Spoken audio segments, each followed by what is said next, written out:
बिस्मिल्लाहिर्रहमानिर्रहीम। अस्सलाम वालेकुम। आज 30 मई बरोज़ जुमेरात हम बात करेंगे दो अहम इशूज़ के हवाले से।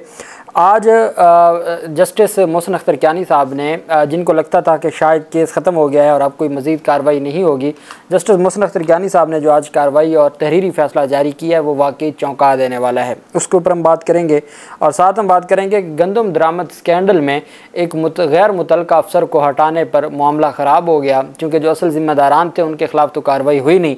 पहले शहबाज शरीफ ने कहा था कि हम ये करेंगे, हम कार्रवाई करेंगे, हम एक्शन लेंगे, लेकिन कुछ ना हुआ। अब समझ आया कि जो 3-4 अफसरान के ख़िलाफ़ कार्रवाई हुई थी वो भी गैर मुतल्लका थे। उस पर जो तफसील सामने आई है, जबकि इमरान खान के ख़िलाफ़ एक नया मुकदमा दर्ज करने के हवाले से FIA ने इंक्वायरी शुरू कर दी है, उसकी तफसील भी मैं आपके साथ शेयर करूँगा।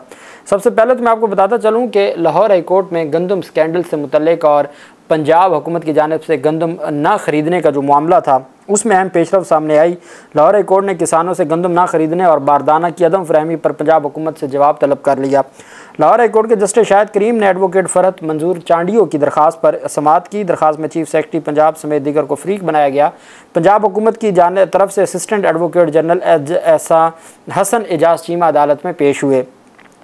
पंजाब हुकूमत दरख्वास्त गुजार ने मौक़िफ़ अपनाया कि हुकूमत ने 3900 रुपये फ़ी मन गंदम ख़रीदारी के लिए पॉलिसी जारी की। किसान को बर वक्त बारदाना फराम नहीं किया जा रहा। हुकूमत ने 22 अप्रैल से किसानों से गंदम ख़रीदना शुरू करना थी। दरख्वास्त गुजार ने कहा कि हुकूमत ने अपनी पॉलिसी के मुताबिक किसानों से गंदम ख़रीदारी शुरू नहीं की। बारिशों की वजह से किसान सस्ते दामों गंदम मुआफ़िया को फ़रोख्त करने पर मजबूर हैं।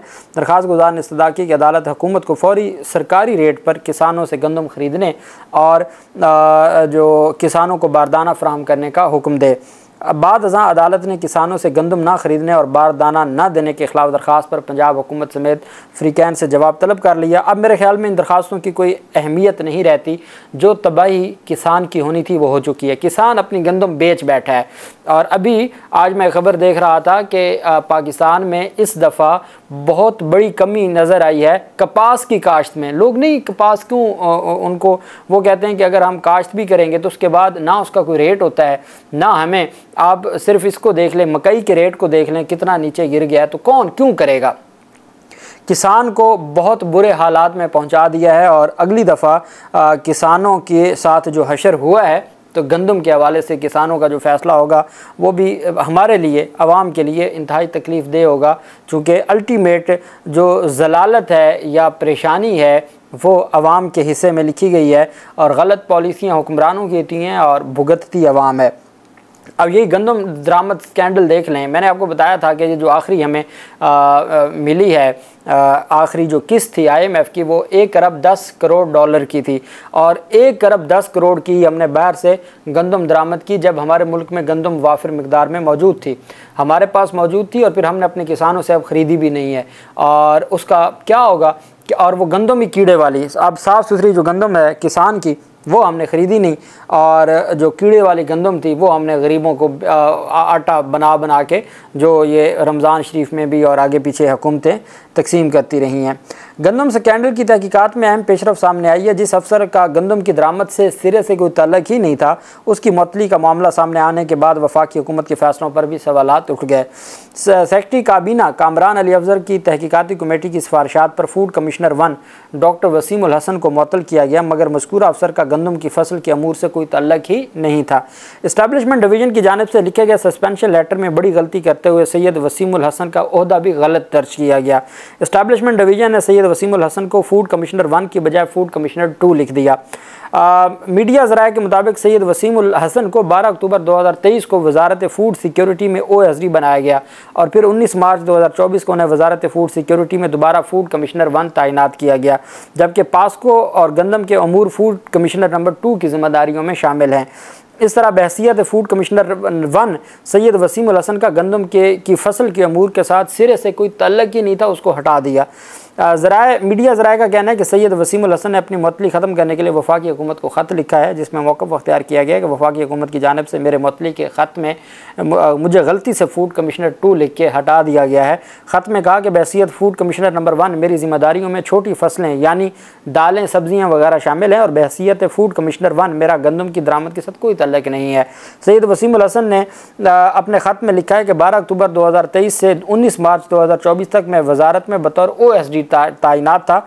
मेरे साथ गंदम की दरामद से मुतल्लिक़ अमूर पर कोई मुशावरत नहीं की। मेरी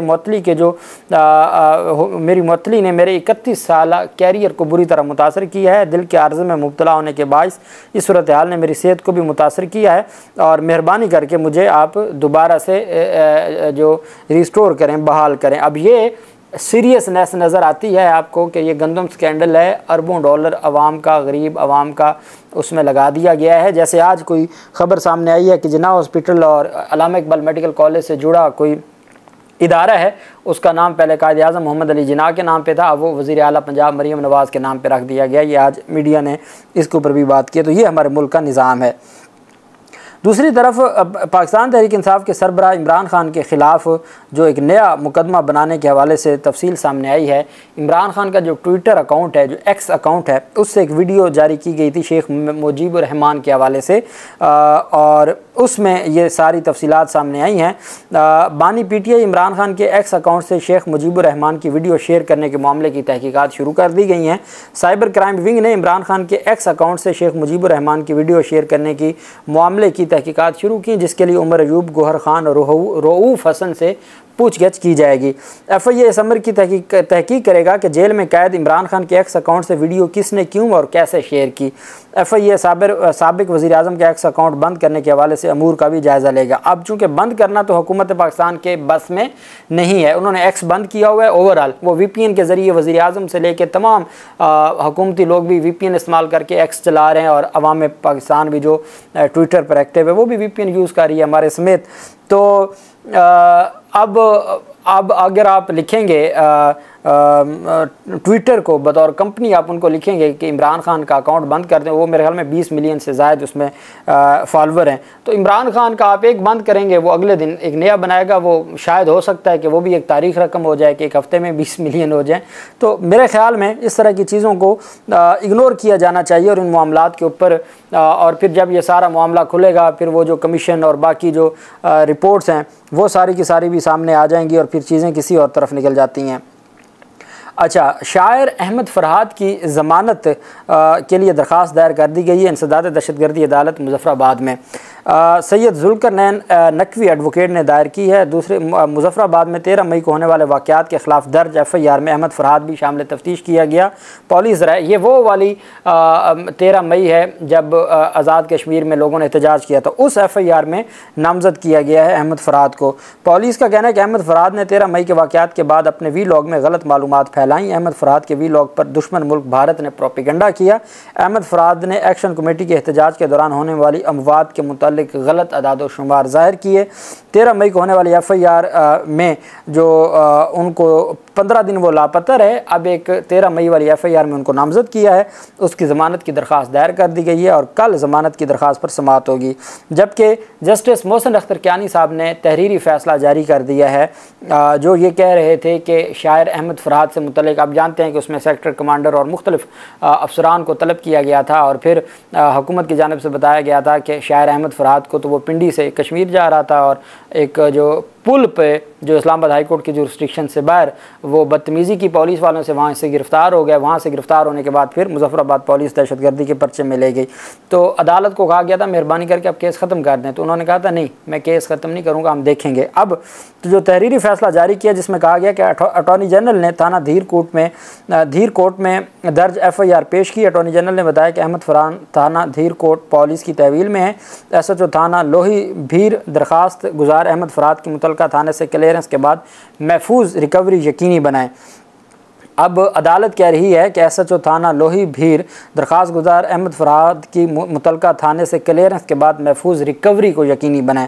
तहरीर हुक्मनामे में कहा गया कि 24 मई के ऑर्डर में पूछे गए अदालती सवालात किसी और मुकदमे में ज़ेर गौर लाकर तय किए जाएंगे। वज़ीर कानून ने आगाह किया कि कानून नाफिज करने वाले इदारों को दहशतगर्दी के ख़िलाफ़ जंग से भारी नुकसान उठाना पड़ा। वज़ीर कानून के मुताबिक जबरी गुमशुदगियाँ जुर्म करार देने का कानून प्रोसेस में है। वज़ीर कानून ने कहा कि जबरी गुमशुदगियों से मुतल्लिक़ कानून साजी के बाद ये मसला हल हो जाएगा। गया। हुक्मनामे में कहा गया कि अदालती मुआवन हामिद मीर ने अदालत में जमा करवाई गई तहरीरी गुजारिशात पर तवज्जो दिलाई। हामिद मीर ने जबरी गुमशुदगियाँ फौजदारी जुर्म करार देने के लिए क्रिमिनल लॉ तरमीमी बिल 2022 का जिक्र किया। हामिद मीर ने बताया कि ऐसे केस की रिपोर्टिंग के मनफी असरात नहीं हैं।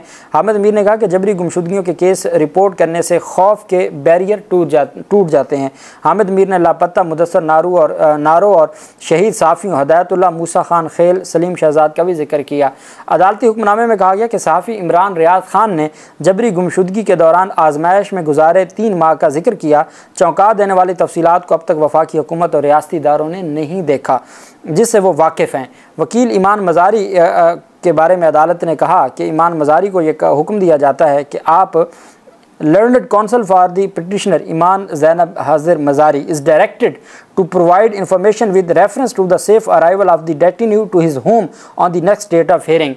कि जी आप अगली तारीख पर हमें यह भी बताएं कि क्या शायर अहमद फरहाद खैर खैरियत से घर पहुंच गया है। इसकी रिपोर्ट तलब कर लिए कल के लिए। कल जुम्मा है, 31 मई को अदालत ने केस को समाअत के लिए मुकर्रर कर दिया। और कल जब बताया जाएगा कि जनाब यहाँ तो पहले तो एक मुकदमे में धमकियों में गिरफ़्तार किया, 15 दिन पहले वो लापता थे, फिर एक धमकियों के मुकदमे में गिरफ़्तार किया, वहाँ से उसी दिन ज़मानत हो गई, तो मुजफ्फराबाद में 13 मई के मुकदमे में नामज़द करके उनको उस मुकदमे में जो है वो शामिल कर दिया है। तो अब देखना यह है कि जस्टिस मोहसिन अख्तर कियानी साहब जिन्होंने उनको खैर खैरियत से घर पहुंचने की रिपोर्ट मांगी है, कल ये मामला किस तरफ जाता है। अल्लाह पाक पाकिस्तान का हामी नासिर हो।